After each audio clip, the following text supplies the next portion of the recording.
अस्सलाम वालेकुम स्टूडेंट, मैं सर आतिफ। आज हम डिस्कस करेंगे 5 ईयर क्वेश्चन इंस्टॉलमेंट सेल्स का 2008। क्वेश्चन नंबर 3 शुरू करते हैं। Rehan company limited reports profit on instalment basis. The transaction for the year ended December 31st 2007 are as under. Sales on instalment basis 4,50,000 4,50,000 का इसने सामान बेचा है किस्तों पे। कॉस्ट ऑफ इंस्टॉलमेंट सेल्स 2,50,000, जो सामान सेल किया उसकी कॉस्ट है 2,50,000। Purchase merchandise on account 3,60,000, merchandise purchase की उसने उधार पर 3,60,000 की। कलेक्शन ऑफ इंस्टॉलमेंट, ये किस्तें उसने वसूल करी हैं 3 लाख की, टोटल कलेक्शन इसने करी है। पेमेंट ऑफ अकाउंट्स पेबल 1,55,000, 1,55,000 की इसने पेमेंट करी है जिससे सामान उसने ख़रीदा था। Expense incurred but not paid, expense हो तो गया लेकिन अभी तक पे नहीं किया गया, एक्रूड है ये 8,000। फिर ये रिपोजिस का केस आ रहा है। इंस्टॉलमेंट अकाउंट रिसीवेबल कैंसिल्ड हुआ है 22,000 से, यानी जिस बंदे ने पेमेंट डिफ़ॉल्ट करी है उस पर 22,000 का बैलेंस था और उसने किस्त पे करना बंद कर दी, तो हम उस वक्त उसको रिपोजिस कर रहे हैं। इंस्टॉलमेंट अकाउंट रिसीवेबल कैंसिल से मुराद क्या है, कितना उस पर ड्यू था जब उसने किस्तें बंद पे करना बंद कर दी थी। रिपोजिस मर्चेंडाइज वास वैल्यूड 11,000। अब जो हम सामान उठा के लेकर आए हैं वो मार्केट में कितने का सेल होगा, 11,000 का। सपोज़ कीजिए आपने फ्रिज बेचा था, सेल किया था किस्तों पे, तो अभी 22,000 रुपये आना बाकी थे, उसने किस्त देना बंद कर दी। तो जो 22,000 रुपये भी आना बाकी थे उसे हम बोलेंगे इंस्टॉलमेंट अकाउंटेबल कैंसिल्ड। जो फ्रिज हम लेकर आए, जब हमने मार्केट में दिखाया उसको, तो वो 11,000 तक का बिक जाएगा, तो उसे हम क्या बोलेंगे, मार्केट वैल्यू या रिपर्चेज मर्चेंडाइज वास वैल्यू। आई होप कि आपको समझ में आ गया होगा। सवाल अभी इसको सॉल्व करते हैं, हम इसका स्क्रीनशॉट लीजिए आप। आगे चलते हैं। तो सबसे पहले हम क्या निकालेंगे, डेफर्ड ग्रॉस प्रॉफिट निकालेंगे हम, और उसका रेट निकालेंगे। डेफर्ड ग्रॉस प्रॉफिट निकालने के लिए सबसे मैं निकालूंगा instalment sales. Instalment sales question में गिवन है 4,50,000, ठीक है जी। फिर हम लेस करेंगे उसमें से क्या, कॉस्ट ऑफ इंस्टॉलमेंट सेल, वो सामान था कितने का, उसकी कॉस्ट कितनी थी, तो उसकी कॉस्ट थी 2,50,000। सेल्स में से हम कॉस्ट उसकी माइनस कर देंगे तो हमें क्या मिल जाएगा, deferred gross profit. Instalment sales 4,50,000, यानी सेल्स हमने 4,85,000 करी है और उसकी खुद की कॉस्ट कितनी, 2,50,000। तो हमें प्रॉफिट कितना हो रहा है, 2 लाख का। लेकिन चूंकि अभी इंस्टॉलमेंट सेल है इसलिए हम क्या लगाएंगे, इसके साथ डेफर्ड ग्रॉस प्रॉफिट लगाएंगे। ठीक है जी। डेफर्ड ग्रॉस प्रॉफिट लगता है क्यों है, क्योंकि अभी तक कंफर्म नहीं है, जब तक कलेक्शन पूरी ना हो जाए हमारी प्रॉफिट कंफर्म नहीं होता, इसलिए हम डेफर्ड का वर्ड यूज़ करते हैं, या इसको अनरियलाइज ग्रॉस प्रॉफिट भी कहते हैं। अब हम निकालेंगे क्या, डीजीपी रेट। डीजीपी रेट मतलब डेफर्ड ग्रॉस प्रॉफिट रेट, इसको अनरियलाइज ग्रॉस प्रॉफिट रेट भी कहते हैं। इसका फार्मूला क्या है, deferred gross profit divide by instalment sales. तो डेफर्ड ग्रॉस प्रॉफिट हमने कितना कंप्यूट किया है, 2 लाख कंप्यूट किया, और इंस्टॉलमेंट सेल्स 2 लाख हमने अभी कंप्यूट किया, देखें आप ये। और इंस्टॉलमेंट सेल्स कितने की है, 4,50,000 की, सवाल में गिवन है, देखें आप।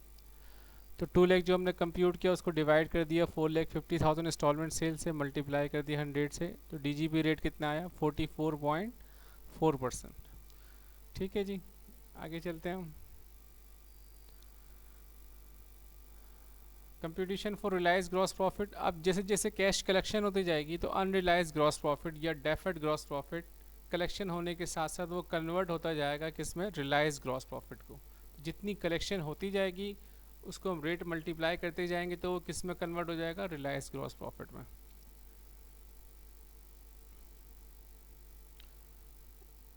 तो रिलाइज ग्रॉस प्रॉफिट का फार्मूला क्या है, cash collection multiply by DGP rate. Deferred gross profit rate जो हमने ऊपर निकाला है 44.4%। और कैश कलेक्शन मुझे यहाँ कंप्यूट करने की ज़रूरत नहीं है, सवाल में गिवन है पॉइंट नंबर 4 में, देखें आप। Collection of instalment 3 lakh, 3 lakh की टोटल कलेक्शन हुई है, और डीजीपी रेट हमने निकाला है 44.4%। तो हमारे रिलायंस ग्रॉस प्रॉफिट को हम निकालने के लिए 3 लाख को मल्टीप्लाई कर देंगे 44.4% से, तो अमाउंट कितनी आ गई, 1,33,200। कंपटीशन फॉर लॉस और गेन ऑन डिफ़ॉल्ट। अब हमने जो रिपर्चेज किया है उसमें हमें फ़ायदा हुआ या नुकसान हुआ, सबसे पहले हम देखेंगे जिससे हमने सामान उठाया उस पर हमारे पास ड्यू कितने थे, यानी हमारी जो अभी रकम कितनी बाकी थी, कितनी किस्त वसूल करना बाकी थी। तो इसमें क्या बोलेंगे, इंस्टॉलमेंट अकाउंट रिसीवेबल कैंसिल्ड, और instalment account receivable cancel 22,000 given है सवाल में। तो ये 22,000 क्या शो कर रही है, ये जब किस्तें बंद करी हैं तो 22,000 का उस पर बैलेंस था। अब इस 22,000 में जाहिर सी बात है 44% हमारा प्रॉफिट भी था, तो उसको माइनस कर देंगे। अब जब सामान ही किस्ती वसूल नहीं हो रही, रिपजेस हो गया, तो प्रॉफिट कहाँ होगा, तो हम माइनस कर देंगे प्रॉफिट। तो 22,000 में से हम माइनस कर देंगे 44.4% जो हमारा प्रॉफिट रेट था 9768। तो एक्चुअल बुक वैल्यू कितनी आ गई उसकी, 12232, 12,232 रुपीज़ हमारे क्या हो गया, उसकी बुक वैल्यू हो गई। और मार्केट में वो कितने का सेल आउट हो रहा है, 11,000 का हो रहा है।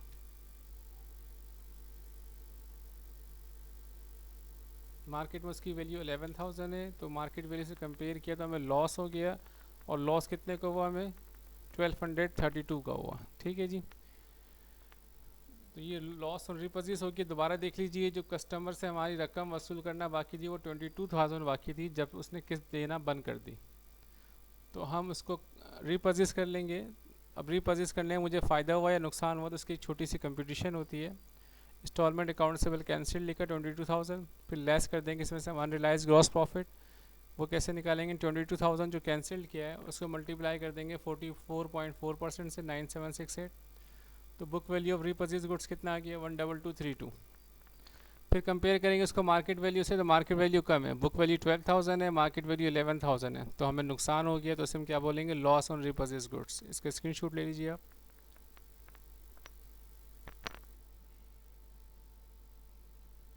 आई होप कि आपने इसका स्क्रीनशॉट ले लिया होगा।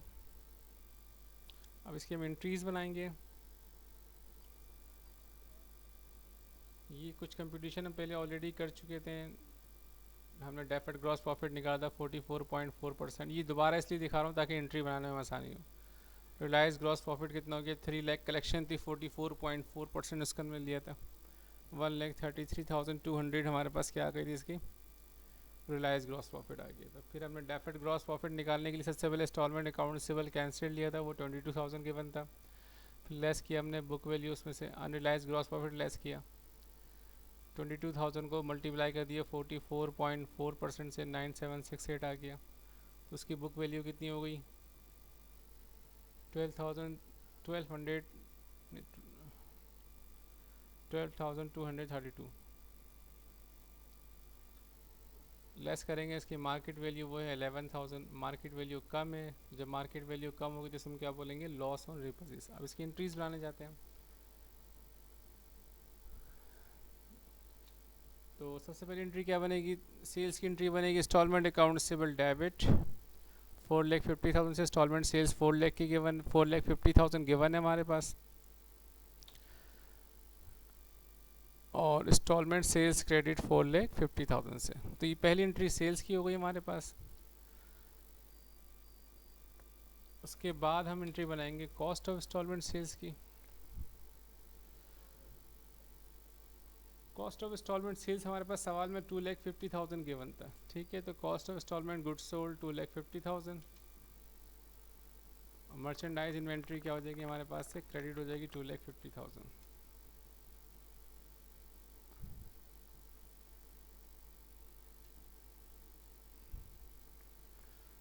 उसके बाद क्लोजिंग एंट्री बनाएंगे, इंस्टॉलमेंट सेल जो क्रेडिट था उसको हम कर देंगे डेबिट 4,50,000 से, और जो cost of instalment sale debit था उसको हम कर देंगे क्रेडिट 2,50,000 से।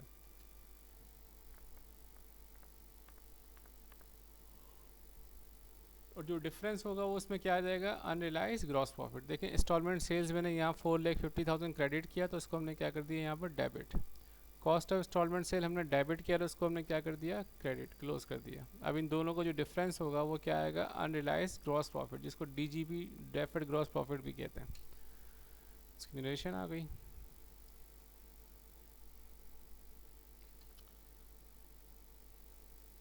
फिर कलेक्शन की एंट्री बनेगी, कलेक्शन में कैश आ रहा है मेरे पास इसलिए कैश डेबिट हो गया। कैश डेबिट कितने से हो गया, 3 लाख से हो गया, सवाल में गिवन था ये।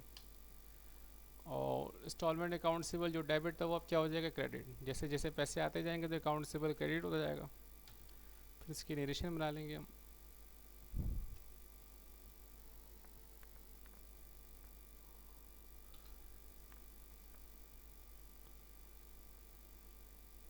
और फिर रिलायंस ग्रॉस प्रॉफिट जो हमने निकाला था 1,33,200, उसकी क्या होगा, अनरिलाइज ग्रॉस प्रॉफिट जो क्रेडिट करते हैं उसको हम डेबिट कर देंगे और उसको कन्वर्ट किस में कर देंगे हम, रिलायंस ग्रॉस प्रॉफिट में। अच्छे खासे क्वेश्चन मैं करवा चुका हूँ, आई होप कि आप समझ रहे होंगे।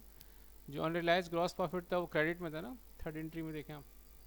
तो जैसे जैसे कलेक्शन होती जाएगी वो डेबिट होता जाएगा।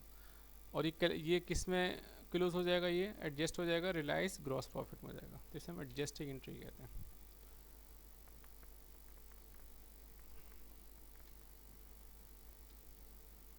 उसके बाद रिपर्चेज गुड्स मार्केट वैल्यू से डेबिट होता है, मार्केट वैल्यू 11,000 थी। अनरिलाइज ग्रॉस प्रॉफिट जो हमने यहाँ इस कंप्यूटेशन में कंप्यूट करी है 9768, 22,000 में 44.4% जो था हमारा अनरिलाइज ग्रॉस प्रॉफिट था।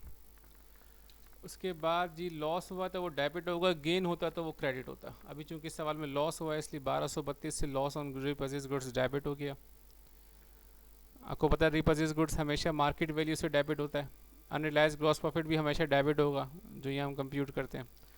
अब लॉस डेबिट होता है, अगर गेन होगा तो गेन ऑन रिपर्चेज क्रेडिट होगा। ठीक है जी, चूंकि इसमें लॉस है तो लिहाजा लॉस ऑन रिपर्चेज गुड्स क्या हो जाएगा, डेबिट हो जाएगा। और फिर क्रेडिट क्या हो जाएगा, इंस्टॉलमेंट अकाउंटेबल कैंसिल्ड अमाउंट। अच्छा, एंट्री बनाते हुए कैंसिल्ड का वर्ड यूज़ नहीं करेंगे, आप जस्ट सिंपल लिखेंगे इंस्टॉलमेंट अकाउंटेबल। तो ये नरेशन आ गई इसकी, इसका स्क्रीनशॉट ले लें फिर आगे चलते हैं।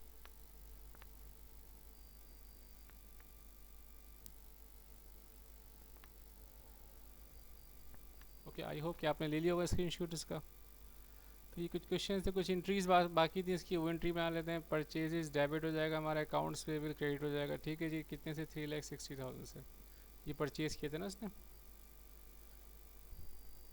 फिर पेमेंट ऑफ अकाउंट्स पेबल इसने 1,50,000 55,000 दिखाया है, देख रहे हैं आप। ये परचेज किया तो ये फर्स्ट 7 एंट्री बन गई, purchase debit accounts payable credit. ये पेमेंट ऑफ अकाउंट्स पेबल यानी पेमेंट कर रहे हैं तो अकाउंट्स पेबल डेबिट हो जाएगा। और कैश आपके पास से चला जाएगा पेमेंट की सूरत में, इसलिए कैश क्रेडिट। फर्स्ट एक एंट्री, आई होप कि आपको पता होंगी सारी। जब लाइबिलिटी कम होती है तो अकाउंट्स पेबल डेबिट करते हैं। उसके बाद जी इसमें इंस्टॉलमेंट एक्सपेंसेस हुए हमारे 8,000 के, लेकिन चूंकि इसमें लिखा हुआ नॉट पेड तो इसलिए कैश क्रेडिट नहीं होगा, बल्कि हम इसमें अकाउंट खोल देंगे एक्रूड एक्सपेंस का। ठीक है ना। देखिए पॉइंट नंबर 6 में क्या लिखा हुआ है, expense incurred but not paid 8,000। Expense हुआ तो है लेकिन पेड नहीं किया हमने, तो इसलिए हम कैश क्रेडिट नहीं करेंगे, बल्कि हम क्या लिख देंगे, अकाउंट्स पेबल या एक्रूड एक्सपेंस। आई होप कि आप समझ गए होंगे। फिर आखिरी एंट्री क्लोजिंग एंट्री होती है, रिलायंस ग्रॉस प्रॉफिट जो हमने निकाला था 1,33,200 थोड़ी देर पहले, उसको हम डेबिट करेंगे। लॉस ऑन रिपर्चेज हुआ था वो डेबिट हुआ था, अब क्लोजिंग एंट्री में हम इसको क्रेडिट कर देंगे 1232 से। फिर इंस्टॉलमेंट एक्सपेंस जो हमने अभी डेबिट किया है एंट्री नंबर 9 में देखें 8,000, तो उसको हम क्या कर देंगे, क्रेडिट कर देंगे। फिर जो डिफरेंस आएगा वो किस में चला जाएगा, प्रॉफिट एंड लॉस अकाउंट या इनकम समरी अकाउंट या expense and revenue summary account. तो इन दोनों का डिफरेंस, इस डेबिट में से इन दोनों क्रेडिट को माइनस कर दिया आपने, तो ये 1,23,968 आ गया हमारा। प्रॉफिट एंड लॉस अकाउंट लिख दें आप, या इनकम समरी अकाउंट लिख दें आप, या expense and revenue summary account लिख दें, दोनों सही हैं। Close realisation gross profit expense, तो इसको ज़रा आप स्क्रीनशॉट ले लें फिर हम आगे चलते हैं।